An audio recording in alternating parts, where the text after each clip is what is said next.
Olá a todos. Assinem o canal para mais histórias incríveis. E não se esqueçam de deixar um like neste vídeo e comentar o que fariam nesta situação.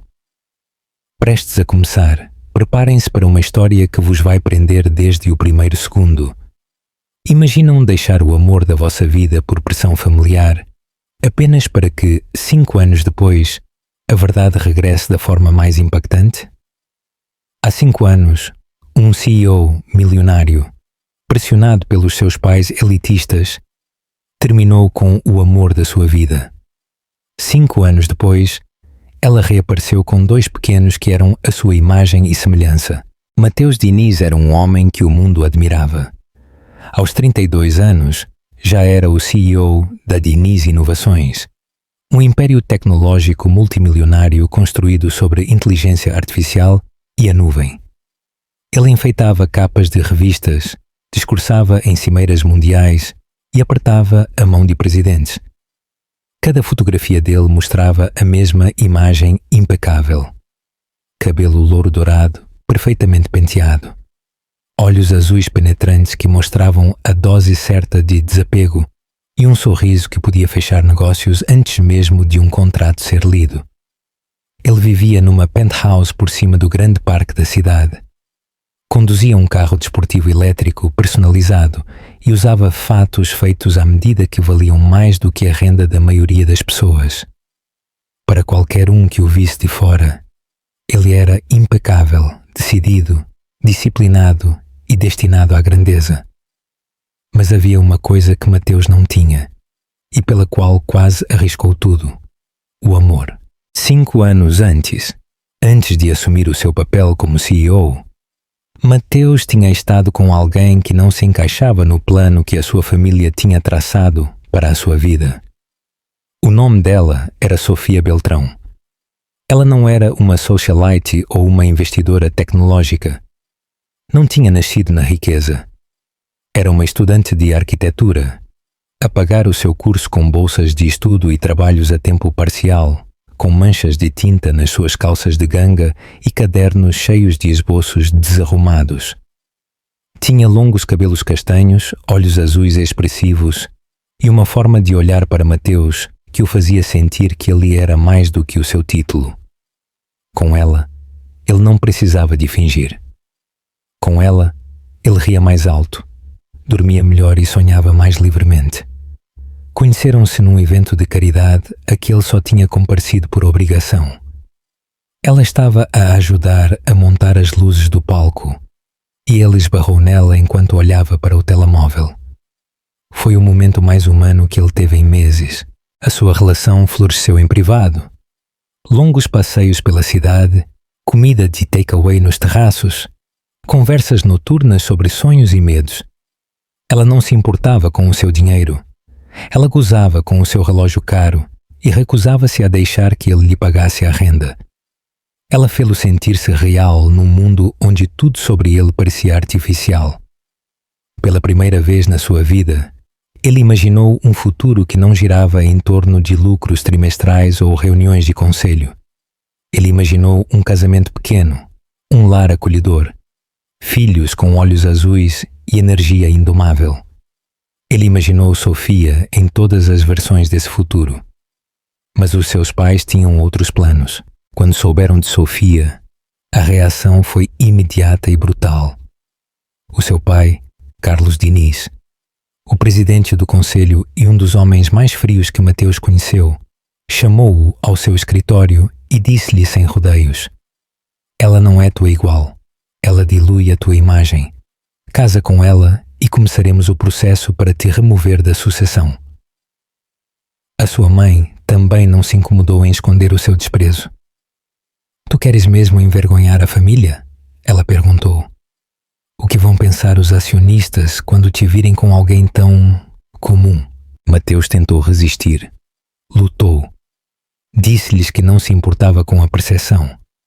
Mas a Diniz Inovações não era apenas uma empresa.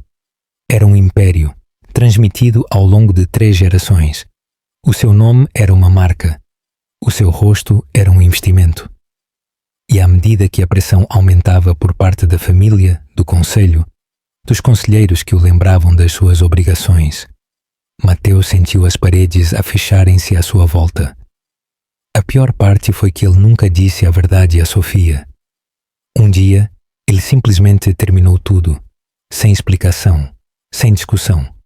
Ele disse que precisava de se concentrar na sua carreira e saiu do apartamento dela, deixando para trás a mulher com quem tinha imaginado para sempre. Sofia ligou uma vez, depois duas. Depois ela parou de o fazer. Ele nunca a atendeu. Ele enterrou-se no trabalho e tentou convencer-se de que tinha sido necessário, que era a melhor coisa a fazer. Mas não passava um único dia em que ele não pensasse nela, em que ele não visse algo que o lembrasse da vida que tinha deixado para trás. Ele sentia falta do seu riso, da forma como ela dizia o seu nome quando estava zangada, da forma como ela o fazia sentir como um homem, não como um produto. Mesmo assim, ele nunca se aproximou, porque admitir que ele estava errado significaria enfrentar tudo o que ele tinha desistido. E naquele momento, Mateus Diniz não sabia como enfrentar o arrependimento. Ainda não. A esta altura da história, o que pensam da decisão de Mateus? Acreditam que ele tinha outra opção? Comentem a vossa opinião aqui em baixo. Eu adoraria lê-la. E agora, vamos ver o que aconteceu a Sofia. Sofia Beltrão nunca tinha acreditado em contos de fadas, mas apaixonar-se por Mateus Diniz tinha se sentido perigosamente perto de um. Durante um breve período, ele tinha sido mais do que ela alguma vez sonhou. Ela lembrava-se do calor nos olhos dele quando ele olhava para ela, como se ela fosse a única pessoa no mundo. Ela lembrava-se das noites no terraço, quando as luzes da cidade faziam o céu parecer infinito, e Mateus sussurrava sobre querer escapar do mundo das câmaras e das salas de conselho, apenas para viver uma vida normal com ela. Ela acreditou nele. Acreditou em cada palavra, em cada promessa inacabada nos espaços, entre os beijos e o silêncio. Mas um dia, ele foi embora, sem se despedir, sem explicação. Apenas uma mensagem fria e cuidadosamente redigida a dizer que ele precisava de espaço para se concentrar no seu futuro. Ela esperou que ele ligasse. Tentou encontrá-lo. Deixou-lhe uma longa e desesperada mensagem de voz, depois outra, mas o silêncio que se seguiu não estava vazio. Era deliberado. Era definitivo. E assim, ela parou de esperar. Sofia mergulhou no seu trabalho, despejando o seu coração partido em plantas e prazos, a tentar perder-se nos seus estudos. Mas apenas algumas semanas depois, ela começou a sentir as mudanças no seu corpo. A fadiga, os enjoos, o atraso. Ela disse a si mesma que era stress. Mas quando ela fez um teste de gravidez e viu o resultado, a sua respiração cortou-se. Ela não chorou. Ela simplesmente ficou parada na casa de banho, a olhar para a palavra positivo, como se estivesse escrita noutra língua. Depois sentou-se na beira da sua cama e não disse nada por muito tempo. O médico confirmou a sua gravidez, mas a ecografia revelou algo que ela não esperava. 2 batimentos. Gêmeos. 2 vidas a crescerem dentro dela. 2 lembranças de um homem que tinha ido embora sem olhar para trás. Ela considerou ligar-lhe novamente. Ela imaginou o que diria, mas depois lembrou-se da mensagem de voz, a resposta fria do seu assistente, a forma como ele tinha desaparecido como se ela não significasse nada, e ela percebeu que não podia passar por isso novamente. Então ela não ligou, não escreveu. Apagou o seu número. Ela aceitou, no fundo da sua alma, que ele não iria voltar. Sofia decidiu deixar a cidade. Não havia mais lugar para ela ali. Ela aceitou um emprego numa cidade mais pequena, num escritório de arquitetura onde ninguém fazia perguntas sobre o seu passado. Alugou um apartamento modesto e viveu com cuidado, a poupar cada cêntimo. A gravidez de gêmeos foi difícil, mas ela foi mais forte. Ela trabalhou apesar dos pés inchados, das noites sem dormir e do medo de estar completamente sozinha no mundo. Ela tomava vitaminas pré-natais com cupons de comida. Ela saltava refeições para pagar a roupa dos bebés. E quando chegou a hora, ela deu à luz 2 meninos saudáveis e bonitos. Guilherme e Simão tinham o cabelo louro desde o início e os olhos mais azuis que ela alguma vez tinha visto. Era como olhar para 2 pequenas versões do homem que ela outrora amou. No início, partia-lhe o coração ver Mateus nos seus rostos. Mas com o tempo, esse sentimento suavizou-se para outra coisa, algo mais feroz: amor. Não pelo que poderia ter sido, mas pelo que era. Os seus filhos eram tudo. Eram selvagens, barulhentos, desarrumados e perfeitos. Eram a razão pela qual ela saía da cama quando o seu corpo doía e a sua conta bancária chegava a 0. Ela trabalhava até tarde. Aceitava trabalhos como freelancer.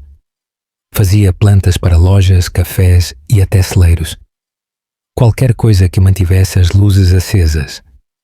Ela alimentava os seus filhos, vestia-os, beijava os seus arranhões e lia-lhes histórias para dormir, mesmo quando estava demasiado cansada para se manter de pé. Sofia nunca disse o nome de Mateus, nem uma única vez.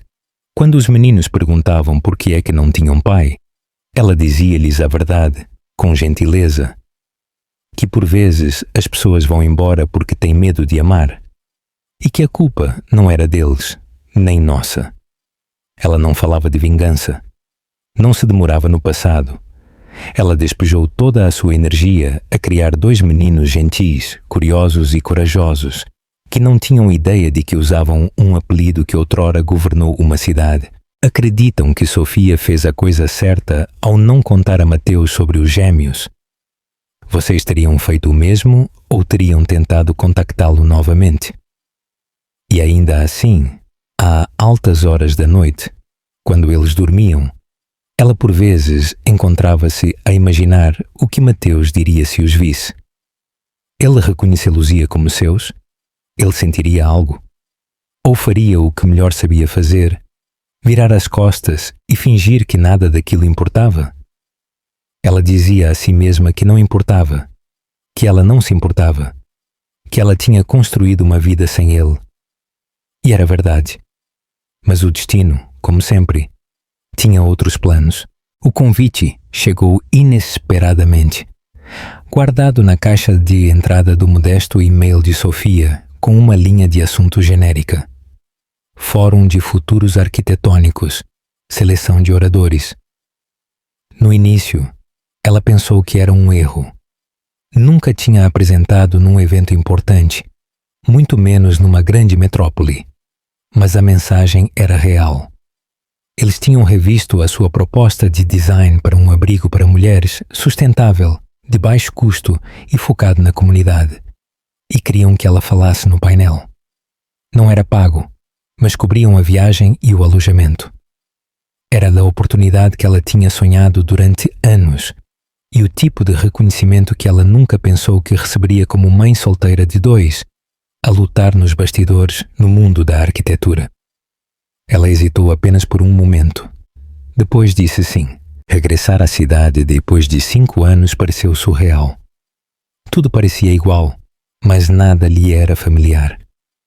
Ela chegou com Guilherme e Simão, 2 meninos enérgicos de 5 anos que faziam perguntas sem parar no voo, que ficaram de boca aberta com o horizonte e disseram que os prédios pareciam torres de Lego.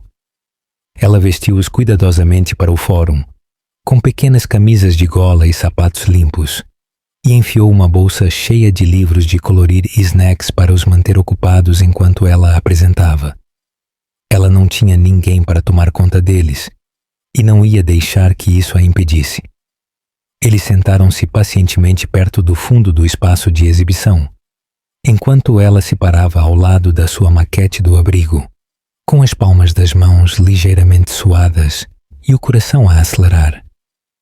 O evento foi realizado num arranha-céus no centro, com paredes de vidro a rodear o local e a luz do sol a entrar. Ela tentou não pensar na possibilidade de encontrar alguém que ela conhecia. A cidade era grande. Ele não estaria aqui. Por que estaria? Então, ela ouviu a sua voz. Ela estava no meio de responder a uma pergunta de um jornalista, quando a voz, baixa, confiante e demasiado familiar para ser ignorada, abriu caminho no ar. Ela congelou. O estômago revirou-se antes que os seus olhos o confirmassem. Mateus Diniz estava a menos de 6 metros de distância, a rir suavemente com um grupo de patrocinadores em fatos elegantes. Ele não tinha mudado. O cabelo louro ainda imaculado, a postura tão natural como sempre, mas agora mais velho, mais duro nas bordas. A sua expressão estava calma até que pousou sobre ela. Sofia viu o momento em que ele se apercebeu. Primeiro, confusão. Depois, choque. Depois, algo mais profundo. Os seus olhos desviaram-se para lá dela, para os 2 meninos sentados no chão atrás da sua mesa, a colorir em silêncio no tapete. O tempo as abrandou. O rosto de Mateus ficou pálido. O seu olhar fixou-se nos gêmeos, e Sofia podia ver as engrenagens a rodarem, rápidas e desesperadas. Ela não se moveu, não sorriu, não desviou o olhar. Ele caminhou na sua direção. Ela ficou rígida, agarrando a borda da mesa de exibição como se pudesse ancorá-la ao chão. As pessoas ao seu redor pareciam desvanecer-se num ruído de fundo. A cidade, o fórum, os anos. Tudo se encolheu para este momento impossível. Ele parou à frente dela, com a voz mal audível. Sofia. Ela não respondeu. Ele olhou novamente para os meninos, depois para ela, visivelmente afetado. Eles são... Ela manteve o seu olhar. Sim, ela disse calmamente e baixinho. Eles são teus. Ele recuou, atordoado. Por um momento, ele parecia alguém que tinha acabado de ser atingido. Eu não sabia, ele disse. Eu não tinha ideia. Eu sei, ela respondeu, a sua voz firme. Eu tentei. Tu garantiste que eu não te conseguisse localizar. Ele piscou, a tentar processar tudo. Mas por que não tentaste novamente? Sofia riu suavemente, amarga e cansada. Eu tentei. Deixei mensagens. Enviei cartas. O teu assistente disse-me para não ligar mais. Eu presumi que tinhas tomado a tua decisão. Mateus olhou para baixo, o peso da compreensão a assentar pesadamente no seu rosto. Ele virou-se para olhar para os meninos, que ainda não sabiam quem ele era. Guilherme levantou os olhos, sorriu e acenou inocentemente. Eu preciso de falar contigo, Mateus disse, a voz ligeiramente quebrada. Sofia cruzou os braços. Agora queres falar? Depois de 5 anos? Num evento público? Ele hesitou. Depois, assentiu lentamente. Sim, eu preciso de explicar. E eu preciso de entender. Ela olhou para ele por um longo momento. A dor que ela tinha enterrado no fundo do seu interior veio à superfície, mas ela não a deixou mostrar. Aqui não. Ainda não. Tu não podes simplesmente voltar a entrar nisto como se nada tivesse acontecido, ela disse. Mas se queres realmente entender, começa por aprender os nomes deles. Mateus olhou para ela e algo quebrou nos seus olhos. Ele virou-se para os meninos, ajoelhou-se e perguntou, suavemente, como se chamam? Os gêmeos olharam para ele, confusos, mas curiosos. Eu sou o Guilherme, disse um. Eu sou o Simão, acrescentou o outro. Qual é o teu nome? Mateus sorriu tristemente. Eu sou o Mateus. Eles não o reconheceram. Por que o fariam? Sofia assistia por trás da mesa, com o coração a bater forte. Este não era o momento para o qual ela se tinha preparado. Ela nunca pensou que chegaria. E, no entanto, aqui estavam eles. Não como estranhos, ainda não como uma família. Mas algo tinha começado a mudar. A verdade tinha finalmente saído à luz, E nada seria o mesmo. Deixa um like neste vídeo se achas que eles merecem uma segunda oportunidade. E não te esqueças de subscrever para a continuação. Mateus não dormiu naquela noite.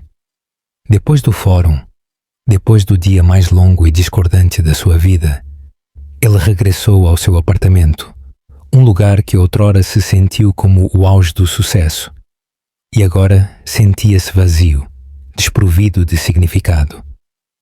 A imagem dos dois meninos persistiu na sua mente, assustadora e vívida. Guilherme e Simão. Os seus nomes ressoavam nos seus pensamentos como um mantra que ele nunca soube que precisava. Ele ainda podia ver os olhos deles tão familiares que o peito lhe doía, e a forma como o tinham olhado sem o reconhecer. Eles não o conheciam. Eles não sabiam que ele existia, e essa realização, mais do que qualquer outra coisa, despedaçou-o. Na manhã seguinte, ele solicitou um teste de ADN privado. Ele não disse a ninguém, nem ao seu assistente, nem à sua equipa legal, nem aos seus pais. Não era sobre legalidade. Era sobre algo que ele não conseguia nomear, algo urgente e pessoal, como se ele precisasse de permissão para acreditar na verdade, mesmo que cada parte dele já soubesse. Os resultados chegaram 3 dias depois.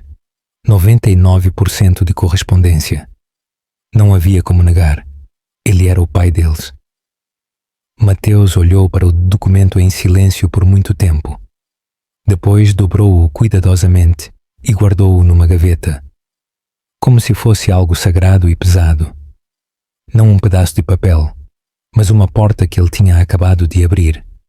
Uma porta que, sem saber, ele tinha fechado por fora 5 anos antes. Ele contactou Sofia através da coordenadora do evento, sem querer pressionar demasiado. Ela concordou em encontrá-lo, uma vez, num pequeno café no bairro de Alfama. Sem advogados, sem assistentes, apenas eles. Ela chegou com a sua habitual força tranquila, vestida de forma simples com o cabelo apanhado. Ela parecia cansada, mas serena, e mais bonita do que ele se lembrava. A vida tinha-a moldado de novas formas, adicionando uma gravidade ao seu olhar que não estava lá antes. Ele levantou-se quando ela entrou. Ela não sorriu. Eles sentaram-se um de frente para o outro. 2 pessoas com anos de dor entre eles e 2 meninos que os ligavam para sempre sem o saberem. Durante um longo momento, eles não disseram nada. O barulho do café zumbiu à sua volta. Chávenas a tilintar. Leite a fumegar. Conversas calmas. Eu tenho os resultados, Mateus disse finalmente. Eles são meus. Sofia assentiu. Eu sei. Ele passou uma mão pelo cabelo, lutando para encontrar palavras que significassem o suficiente. Eu não sei o que te dizer. Ela olhou para ele, os olhos claros. Então não digas nada que não sintas. Eu sinto tudo agora, ele disse. Apenas, Sofia, eu não sabia. Juro que não sabia. Eu acredito em ti, ela disse. Mas isso não apaga o que aconteceu. Ele olhou para baixo, com a vergonha a invadi-lo. Eu queria lutar por ti. Eu ia. Mas os meus pais, o conselho, tudo se desmoronou. Eu não sabia como ser o homem que eles esperavam e o homem que tu precisavas. Tu escolheste-os, ela disse, sem malícia. Tu foste embora. Ele assentiu lentamente. Eu fui, e eu tive que criá-lo sem ti. Ela continuou. Enquanto tu construías impérios, eu construía berços. Enquanto tu fazias discursos, eu estava a tentar conseguir o suficiente para o jantar. Mateus encolheu-se. As suas palavras não eram cruéis. Elas eram apenas verdadeiras e atingiram mais forte do que ele poderia ter previsto. Eu não estou a pedir perdão, ele disse. Ainda não. Eu só quero uma chance de os conhecer, de fazer parte das vidas deles, mesmo que seja apenas em pequena medida, mesmo que seja apenas...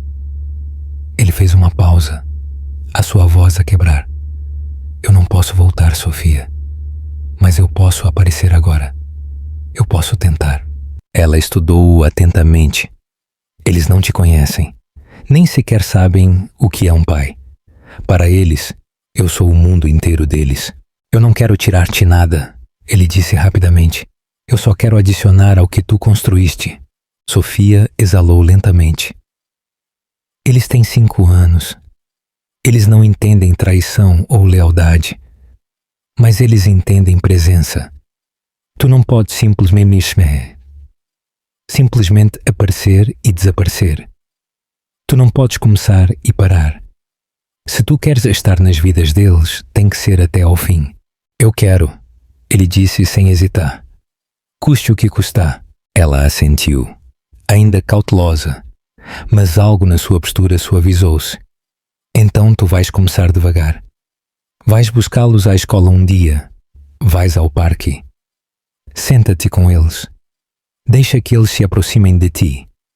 Se eles fizerem perguntas, responde-as honestamente. Se eles fugirem de ti, não os persigas. Apenas está lá. Mateus assentiu com humildade. Está bem, eu posso fazer isso. Enquanto eles saíam do café, não se despediram com abraços ou promessas.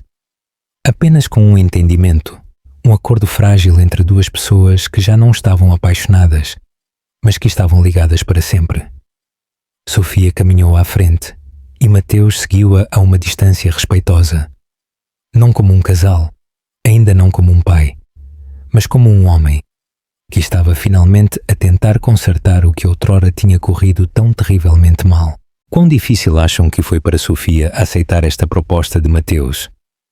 E o que acham que Mateus vai fazer agora? A primeira visita de Mateus à escola dos meninos não se parecia em nada com os eventos corporativos a que ele estava habituado. Não havia fatos alinhados, nem discursos ensaiados, nem executivos para impressionar. Em vez disso, havia impressões de mãos pegajosas nas paredes da sala de aula, aviões de papel a voar pelo corredor e o caos inconfundível de 20 crianças a navegar pelos seus pequenos universos. Mateus ficou perto da porta da escola, com uma camisola informal e calças de ganga, desajeitado e inseguro de onde pôr as mãos. Ele tinha revisto aquisições multimilionárias sem suar, mas esperar para ir buscar os seus filhos que nem sequer sabiam que eram seus, fê-lo sentir como um adolescente nervoso. Sofia tinha-o arranjado cuidadosamente. Ela disse aos meninos que um amigo os ia buscar e levá-los ao parque. Sem rótulos, sem explicações, apenas uma oportunidade para eles o conhecerem em terreno neutro. Quando Guilherme e Simão saíram a correr das portas da escola, Mateus reconheceu-os instantaneamente. O seu cabelo louro brilhava à luz do sol e os seus olhos azuis idênticos iluminaram-se quando o viram, embora não entendessem bem quem ele era. Ele ajoelhou-se, inseguro do guião. Olá, eu sou o Mateus. A vossa mãe pediu-me para vos levar ao parque hoje. Está bem para vocês? Os meninos olharam um para o outro, depois para ele. Guilherme inclinou a cabeça. És o homem do prédio com toda a gente de fato? Mateus sorriu. Sim, esse era eu. Simão apertou os olhos. Tens snacks? Mateus riu. Sim, muitos. Isso foi suficiente. Eles pegaram na mão dele sem hesitar e guiaram-no, a tagarelar sobre dinossauros e naves espaciais, e como a professora de Guilherme disse que Plutão já não era um planeta, o que ele considerava totalmente injusto. Mateus ouviu tudo, a responder quando podia, mas acima de tudo, a absorvê-los. As suas vozes, as suas expressões, a sua alegria absoluta e sem filtros. Foi avassalador da melhor maneira possível. No parque, eles correram para os baloiços e Mateus sentou-se num banco próximo a observá-los. Durante alguns minutos, ele permitiu-se fingir que esta tinha sido sempre a sua vida, que ele sempre esteve lá para eles, em dias como este, em momentos como este. Mas essa ilusão quebrou-se quando Simão caiu do escorrega e bateu no cotovelo. Ele não chorou de imediato. Ele simplesmente ficou parado, com os olhos arregalados e brilhantes, a tentar decidir se a dor valia a pena. Mateus apressou-se sem pensar, agachou-se e verificou suavemente o seu braço. "Estás bem?" Ele disse baixinho. "Não está-se a sangrar. É apenas uma pancada." Simão piscou. "Pareces-te com a mãe." Mateus fez uma pausa e depois disse baixinho: "Eu estou a tentar ser bom nisto." Simão inclinou-se para ele, apenas por um segundo, e esse pequeno gesto quase partiu Mateus em dois. Ele olhou para cima e viu Guilherme parado perto, a observar atentamente. Havia algo calculista no seu olhar. Não suspeita, exatamente, mas uma avaliação tranquila. Mateus conhecia aquele olhar. Ele tinha-o usado a si mesmo, há muito tempo, quando estava a tentar decidir se alguém era seguro. Guilherme finalmente aproximou-se. "Vais voltar?" Mateus olhou-o nos olhos com firmeza. "Sim, eu vou voltar." Guilherme assentiu uma vez, como se estivesse satisfeito. Depois, ele afastou-se a correr novamente, a chamar Simão para o perseguir. Mateus ficou ali por mais um momento, a tentar recuperar o fôlego. Aquela única pergunta, "Vais voltar?", tinha-se sentido mais pesada do que qualquer contrato que ele tinha assinado. Mas a sua resposta tinha sido sincera. Ele voltaria. Uma e outra vez. As visitas continuaram, silenciosa e consistentemente. Mateus aparecia na hora de ir buscar à escola, no parque, nas festas de aniversário dos colegas de turma que ele não conhecia. Ele aprendeu quais sumos eles odiavam, qual super-herói estava na moda naquele momento e como os separar quando eles lutavam pela mesma peça de Lego. Ele aprendeu a ajoelhar-se e a ouvir verdadeiramente, a guardar o seu telemóvel, a simplesmente estar lá. Com o tempo, os meninos habituaram-se a ele, riam-se mais, chamavam-no pelo nome. Com um pouco mais de familiaridade, Guilherme começou a fazer perguntas. "Conhecias a minha mãe quando ela era nova? Tu vives numa casa muito grande. Por que não tens filhos?" Mateus respondia honesta e cuidadosamente. Ele nunca os apressou. Ele nunca tentou ganhar algo que eles não estavam prontos para dar. Uma tarde, enquanto os acompanhava de volta ao apartamento de Sofia, Simão pegou na sua mão sem ser solicitado. Guilherme fez o mesmo. Depois, ele olhou para cima e perguntou: "Por que é que estás sempre a sorrir quando falamos?" Mateus olhou para ambos, com as bochechas coradas por terem corrido, as suas mochilas a condizer a saltar a cada passo. "Porque eu sou sortudo", ele disse simplesmente. "Eu posso estar aqui convosco." Sofia estava à espera à porta, com os braços cruzados, incerta. Ela sempre o observava de perto depois de cada visita, como se estivesse a tentar medir se ele tinha ganho outra. Mas desta vez, algo mudou. Ela viu os meninos a correrem para dentro, a rir, a contar-lhe sobre os baloiços, e como Mateus quase caiu a tentar correr com eles. E depois ela olhou para ele. "Não foste embora hoje?" ela disse baixinho. "Ficaste mesmo quando o Simão se assustou. Ficaste mesmo quando o Guilherme caiu." Mateus assentiu. "Eu disse-lhes que ia." Sofia olhou para baixo, depois para ele. "Continua a fazer isso." E assim, sem grandes gestos ou discursos emotivos, o muro entre eles baixou. Não tinha desaparecido, mas era mais fino. E Mateus soube que isto não era sobre ser perdoado num momento. Era sobre aparecer em centenas deles. E ele o faria. Todas as vezes. Se esta história te emociona tanto quanto a mim, deixa um like e partilha. Mateus não esperava que a palavra chegasse tão cedo. Tinham-se passado quase 3 meses desde que ele começou a ver Guilherme e Simão regularmente. Ele nunca faltou a uma visita. Nunca chegou atrasado. Ele aprendeu a sentar-se em silêncio quando eles estavam mal-humorados, a participar quando lhe pediam ajuda com os puzzles e a ouvir quando eles precisavam apenas de falar, mesmo que o que eles diziam não fizesse muito sentido. Ele teve o cuidado de não pressionar demasiado rápido. Ele tinha aceitado o facto de que, por agora, ele era apenas Mateus, o homem que trazia bons snacks, jogava às escondidas sem olhar para o telemóvel e ria-se das suas piadas, mesmo quando elas não faziam sentido. Mas algo tinha mudado. Era um sábado à tarde. Sofia tinha uma entrevista para um novo contrato de design e pediu a Mateus se ele podia tomar conta dos meninos por algumas horas. Ele aceitou de imediato e ela deixou-os no seu apartamento, que ele tinha adaptado para crianças, embora nunca tivesse pensado que precisaria. Os brinquedos agora viviam em cestos de vime na sala de estar. Uma pequena mesa com lápis de cera e papel de construção estava perto da janela. O frigorífico estava cheio de sumos, queijinhos e do tipo de cereais com marshmallows que ele não aprovava, mas comprava na mesma, porque eles adoravam. Naquela tarde, eles construíram um forte elaborado com almofadas entre os sofás, com túneis e um centro de comando feito de caixas de sapatos velhas e lanternas. Guilherme declarou-se capitão. Simão insistiu em ser o oficial de ciências porque tinha trazido uma lupa.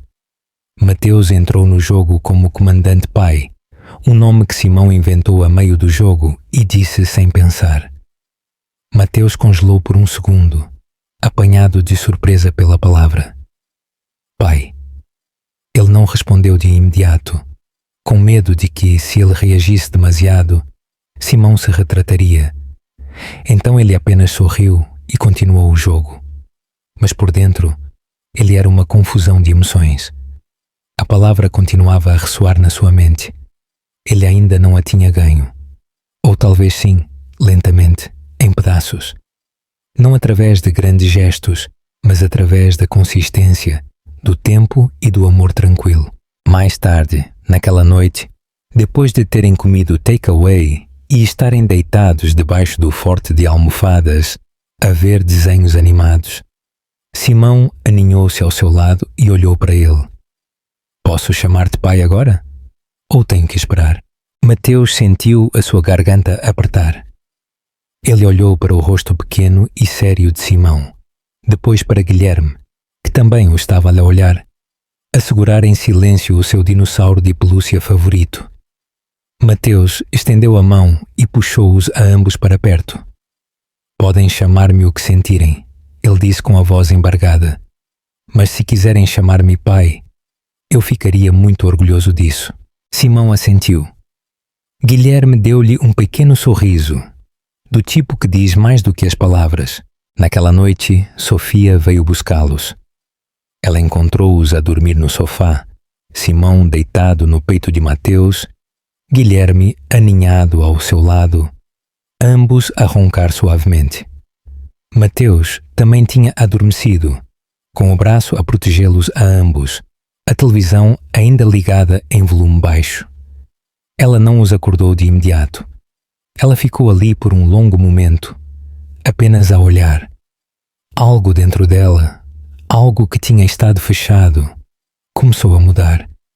Ela viu a forma como Mateus o segurava enquanto dormia, como se eles sempre tivessem estado ali. Ela viu o quão seguros eles pareciam, quão pacíficos.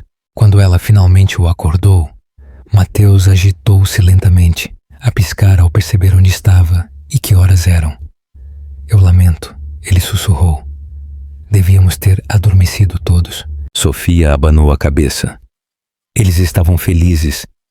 Isso é o que importa. Enquanto ele levantava suavemente os meninos e os ajudava a levá-los para o carro, ele olhou para ela. O Simão chamou-me pai hoje. Ele disse baixinho. Ele perguntou se estava bem. Sofia não falou de imediato. Depois, ela olhou para ele e disse. Ele não teria perguntado se já não o sentisse. A viagem para casa foi calma. Mateus viajou no banco de trás ao lado dos meninos, a segurar as suas mãos enquanto eles dormiam. Sofia olhava para o espelho retrovisor e algo dentro dela acalmou-se pela primeira vez em muito tempo. Os muros que ela tinha construído para se proteger, muros compreensíveis e necessários, começaram a baixar. Não de repente, mas peça por peça. Naquela noite, Mateus não conseguiu dormir. Ele deitou-se acordado no seu apartamento, a olhar para o teto, a pensar na forma como Simão o tinha olhado quando disse a palavra pai. Não era um título que se pudesse reivindicar. Tinha que ser dado, ganhado, e agora tinha sido. No silêncio daquela noite, pela primeira vez em anos, Mateus sentiu-se completo, não por causa do sucesso ou da riqueza ou da reputação, mas porque dois pequenos meninos tinham decidido deixá-lo entrar, não como um convidado, não como um visitante, mas como o seu pai. Comentem aí embaixo se acham que a história terá um final feliz e não se esqueçam de subscrever se ainda não o fizeram. Mateus não tinha planeado confrontar os seus pais. Ele tinha-o evitado durante meses, a reprimir o impulso sempre que ele surgia, a concentrar-se em vez disso em aparecer para Guilherme e Simão, em ganhar a confiança cautelosa de Sofia, em construir algo genuíno a partir dos pedaços da vida que ele outrora tinha destruído. Mas chegou a um ponto em que o silêncio já não se sentia como força, sentia-se como rendição. Quanto mais ele se aprofundava na paternidade, mais ele via o que ele quase tinha perdido para sempre. E mais insuportável se tornava saber que os seus pais lhe o tinham roubado com um sorriso e um aperto de mão firme. Ele tinha que os confrontar, não para um desfecho, mas para clareza. Ele precisava que eles vissem o que tinham feito e, mais importante, o que ele nunca mais lhes permitiria fazer. Ele chegou à propriedade dos Diniz num domingo de manhã. Era exatamente como ele se lembrava, impecavelmente ajardinada, fria e tranquila. Um lugar projetado para as aparências, não para o conforto. O seu pai recebeu-o na biblioteca, sentado na mesma cadeira de couro onde tantas conversas passadas tinham sido enquadradas como sermões. A sua mãe apareceu momentos depois, tão imaculada como sempre, com uma expressão ilegível. "Estou surpreendido por teres vindo", disse o seu pai, a cruzar as mãos. "Não pensamos que iríamos ter notícias tuas novamente." Mateus não se sentou. Ele ficou perto da lareira, a sua postura calma, mas inflexível. "Temos que falar sobre a Sofia, sobre os meninos." A sua mãe enrijeceu ao mencioná-la. "Nós avisámos-te sobre ela anos atrás." Mateus virou-se para ela, a sua voz afiada mas controlada. "Vocês não me avisaram. Vocês mentiram. Vocês bloquearam cartas. Ignoraram chamadas. Disseram às pessoas para me manterem longe de mim." Os olhos do seu pai estreitaram-se. "Nós fizemos o que era necessário para proteger o teu futuro. Tu eras emocional, desfocado. Terias deitado todo o teu legado fora por uma rapariga que não tinha nada." Mateus respirou fundo, a fúria a subir pelo seu peito. "Essa rapariga é a mãe dos meus filhos. Os meninos que vocês nunca se importaram de saber que existiam. Ela criou-os sozinha, com nada, e eles acabaram por ser melhores do que qualquer coisa que esta família já produziu." A sua mãe levantou-se, a voz cortada. "Não sejas dramático. Tu pensas que nós não nos sacrificamos por ti? Por este nome? O teu sucesso? O meu sucesso?" Mateus interrompeu. "Já não tem nada a ver com este nome. A empresa, a imagem, o dinheiro, nada disso importa se me custar a minha humanidade. Vocês tentaram fazer-me escolher entre o amor e o legado, e eu ouvi-vos. Eu afastei-me da única coisa real que eu tinha, mas eu não vou cometer esse erro novamente." Houve um silêncio pesado. O seu pai recostou-se, com um tom subitamente mais frio, mais estratégico. "E agora? Vais brincar às casinhas com uma mulher e fingir que és um homem de família? Tu pensas que o mundo vai engolir isso?" Mateus olhou para ele com nojo. Eu não me importo com o que o mundo engole. Eu importo-me com o que o Guilherme e o Simão veem quando olham para mim. Eu importo-me com que tipo de homem eu sou quando os ponho na cama à noite. E eu importo-me com a mulher que carregou esse peso quando eu me fui embora. A sua mãe abriu a boca, mas ele não a deixou falar. Eu não estou aqui a pedir a vossa bênção. Estou aqui para vos dizer que o vosso controlo termina aqui. Se vocês não conseguem aceitar a minha família, vocês não farão parte das nossas vidas. Essa é a vossa escolha. Mas eu terminei de viver sob a vossa versão do sucesso. Eles não responderam de imediato. Houve uma fissura na sala, uma fratura visível na ilusão de poder que eles sempre tinham exercido sobre ele. Pela primeira vez, Mateus não era o menino que procurava aprovação. Ele era o homem que traçava a linha. Eu tenho pena de vocês. Ele acrescentou baixinho. Vocês nunca os conhecerão. Vocês nunca poderão ouvir o Guilherme a explicar como ele acha que a lua controla os sentimentos, ou ver a forma como o Simão desenha os seus sonhos. Vocês vão perder tudo. E um dia vão perceber que trocaram os vossos netos pelo controlo. Ele virou as costas e saiu, deixando-os na sua casa perfeita e vazia. Quando regressou ao seu apartamento, Sofia e os meninos estavam à espera. Ela levantou os olhos quando ele entrou, lendo o seu rosto num instante. Disseste-lhes? Ela disse. Ele assentiu. Tudo. Ei, eles não reagiram bem. Sofia aproximou-se. Arrepende-te? Mateus olhou para os seus filhos, que estavam a construir torres de blocos no chão, os seus risos a ressoarem pela sala. Nem por um segundo, ele disse. Naquela noite, depois de os meninos estarem na cama, Sofia entregou-lhe uma pequena caixa. Dentro havia uma fotografia, uma que ela tinha tirado semanas antes quando ele não estava a olhar.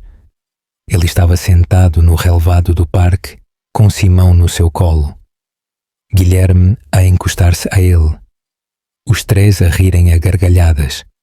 Ela tinha-a imprimido, tinha-a emoldurado. Um gesto silencioso, um agradecimento, um começo. Mateus segurou a foto por muito tempo, antes de a colocar na estante ao lado dos projetos de arte dos meninos. Ele já não precisava da validação de mais ninguém além deles. A sua família, o seu futuro, a vida que ele escolheu. Finalmente, nos seus próprios termos. O que pensam da decisão de Mateus de confrontar os seus pais?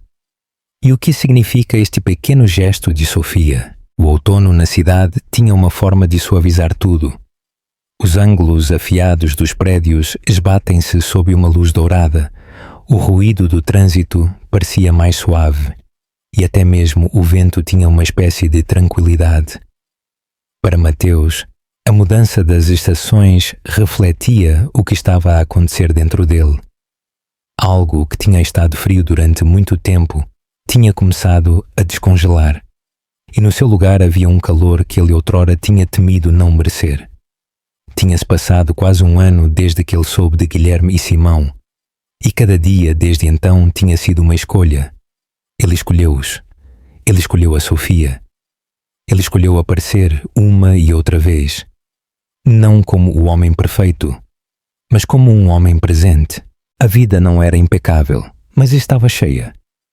As suas manhãs começavam com cereais derramados, meias que não combinavam e o caos de tirar 2 meninos de 5 anos pela porta. As suas noites terminavam com histórias para dormir e pequenas mãos aninhadas na sua camisola, enquanto eles adormeciam ao seu lado. O seu apartamento há muito que se tinha transformado de um espaço de solteiro elegante e sem vida para um lar quente e habitado, onde as pinturas a dedo cobriam as paredes e os pequenos sapatos de desporto eram sempre deixados perto da porta. Os meninos chamavam-lhe pai agora, sem hesitar, por vezes com excitação, por vezes com frustração, por vezes em sussurros quando eles precisavam de conforto. E de cada vez, ainda o atingia com a força calma do espanto. Sofia também tinha suavizado. Não completamente. Ainda havia momentos em que o peso da sua história a fazia recuar um pouco. Mas esses momentos eram menos agora, e sempre seguidos de algo pequeno mas significativo. Um olhar, uma mão nas suas costas, uma frase inacabada mas compreendida. Eles tinham reconstruído a confiança de novo, não através de desculpas dramáticas ou grandes gestos, mas através do ritmo simples da responsabilidade partilhada e do cuidado mútuo. Ele respeitava-a mais do que nunca, não apenas por ter criado os meninos sozinha, mas por o ter feito sem deixar que a sua dor a tornasse amarga. Ela tinha todas as razões para lhe fechar a porta para sempre, mas ela não o fez. E esse perdão, não dito mas sentido, foi o maior presente que ele alguma vez tinha recebido.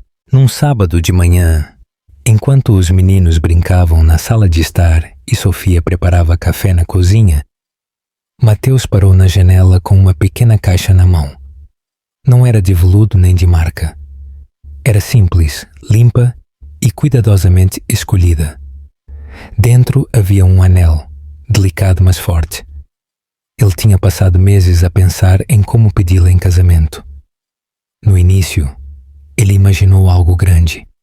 Rosas, fotógrafos, algum gesto avassalador com o horizonte atrás deles. Mas essa não era a história deles. A sua história tinha sido reconstruída em horas tranquilas, em desculpas suaves, em corredores cheios de lego e notas assinadas com lápis de cera.